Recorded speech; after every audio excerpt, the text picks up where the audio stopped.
Hi there, this is Pastor Jeff, and it has been a couple months since I recorded one of these Romans podcasts, but we are back, and if you're listening to these in order much later, to you, it doesn't feel like a couple months. It feels like whenever you finish the last episode, but for me, it has been a couple months. We started this series to provide some content during the COVID quarantine, and then everything started to gradually open up, and I had a lot of other things taking my time, but we have launched a Romans live class at our church on Wednesday nights, and so I am back to do summaries of that class as part of this Roman series. And if you are just going through these one at a time on the internet, none of that matters to you. So let's jump right back in. A couple episodes ago, I talked about sneaky radar and what it's like to get caught breaking a law that you try to plead ignorance about, and it usually doesn't work because the police officer will give you the speeding ticket anyway. If you didn't see the speed limit sign, the cop's not going to care.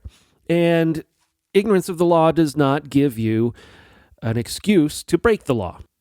But what if you absolutely know the law, that you have taught that rule to others? What if you know that rule inside and out, and then you still get caught breaking it? What if you're the police officer who gets caught speeding? See, I learned this very personally when I became a parent. Because as a parent, you have to have rules of the house, and there are certain rules in our house that we keep, and one of them is, rule number 1 is you have to respect mom. Rule number 2 in our family rules is no whining. We have a couple others. Number 3 is don't hurt the house, and number 4, my favorite, is if someone's asleep, let them sleep. But rule 2, the no whining one, that's really important when you're trying to raise a 3, 4, 5-year-old who just kind of wants to pout and stomp their feet and say, and use that tone of voice, but dad, but mom. And we just never had any patience for that. It's like, no whining. You know how much I whine? I whine like all the time. I don't use that tone of voice all the time, but it's kind of like, oh, I'm just so miserable today. Oh, I'm so grumpy today. Oh, I get a get out of jail free card to just be a big jerk because, you know, my life is hard and my life is so hard. And then I just turn into a giant whiner. And here's the thing. I'm an enforcer of the no whining law, but I whine all the time. So does that make me less guilty or more guilty? Exactly. That is what Paul is talking about in the second half of Romans chapter 2. He is establishing in the early chapters of Romans that we don't have an excuse for our unrighteousness before God. And the one excuse that comes out at the end of chapter 1 is, well, we really didn't know. And Paul says, no, everybody knows. It's written all over creation that God's righteousness is a thing and that our unrighteousness is a thing. So no, ignorance of the rules doesn't really give you any excuse. And then in chapter 2, he turns to the Jewish readers of his letter and he says, listen, you guys are even without excuse on a bigger scale because you did know the rules. The first half of chapter 2, he says, be careful, you who judge, because in that judgment, you're judging yourself. Well, what does that mean? Well, in the second half of chapter 2, you get these types of things.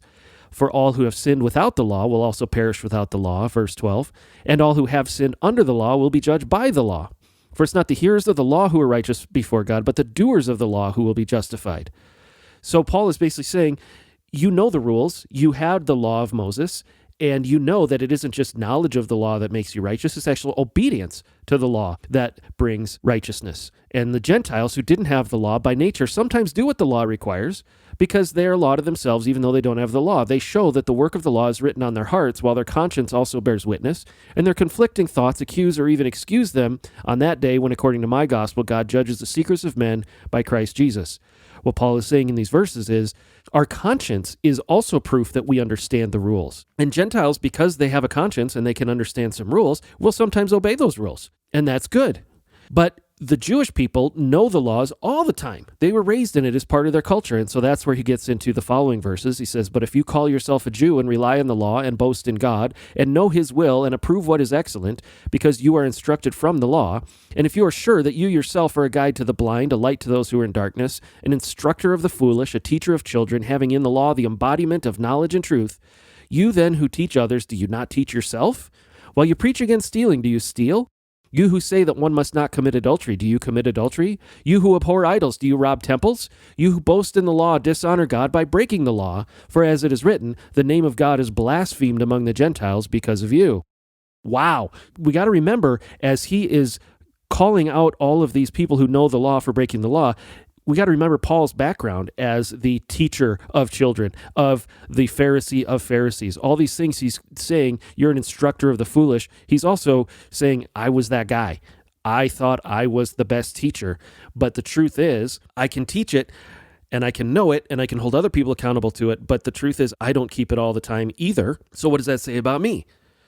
If I know righteousness is this and unrighteousness is that I can teach it, I can elocute that, I can enforce that, but then I can't live it, I'm actually more guilty.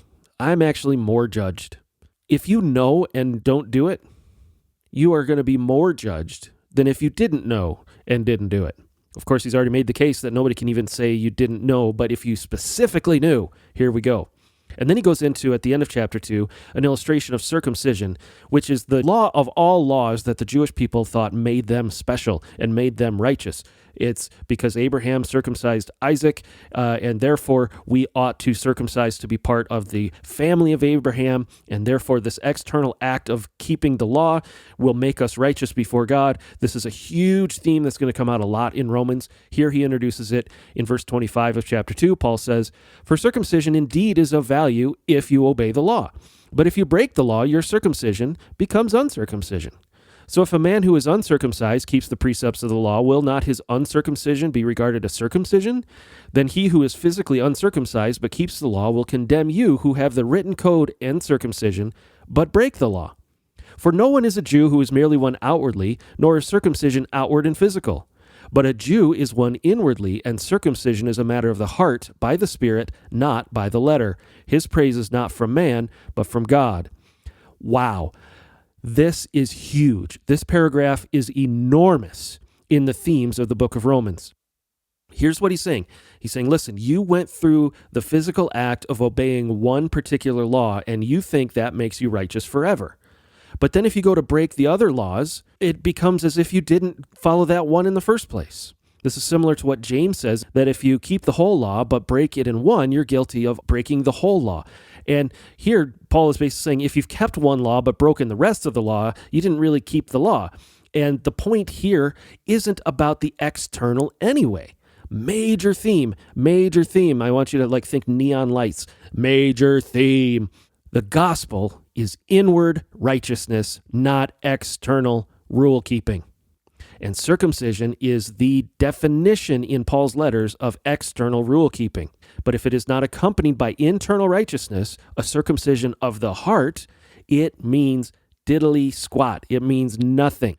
And he's even comparing that. Listen, there's uncircumcised people who keep the law better than you. So don't think that one little act that happened to you when you were 8 days old really makes a difference.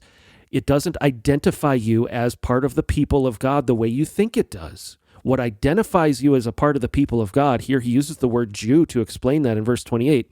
No one is a Jew who is merely one outwardly, nor is circumcision outward and physical. But a Jew, identification as being a part of the people of God, comes inwardly, and circumcision is a matter of the heart, not by the letter, but by the Spirit of God. Now, he's introducing the Spirit into this discussion, and a lot of this is going to come out in later chapters, 4, 5, 6, 7, 8. But this concept of what makes somebody a legitimate child of Abraham and what makes somebody a child of Abraham in name only is a major theme in the second half of the book of Romans. So he's introducing these things, but it all is supporting the main theme here of chapter 2, which is this. If you know the rules, if you enforce the rules, if you teach the rules, but don't keep the rules, you are just as guilty as everybody else. Which leads us into chapter 3, which we'll pick up next time, where we will get to the bottom of this bad news, the summary statement of all of our unrighteousness compared to God. Until then, I've been Jeff, and we'll pick it up again soon.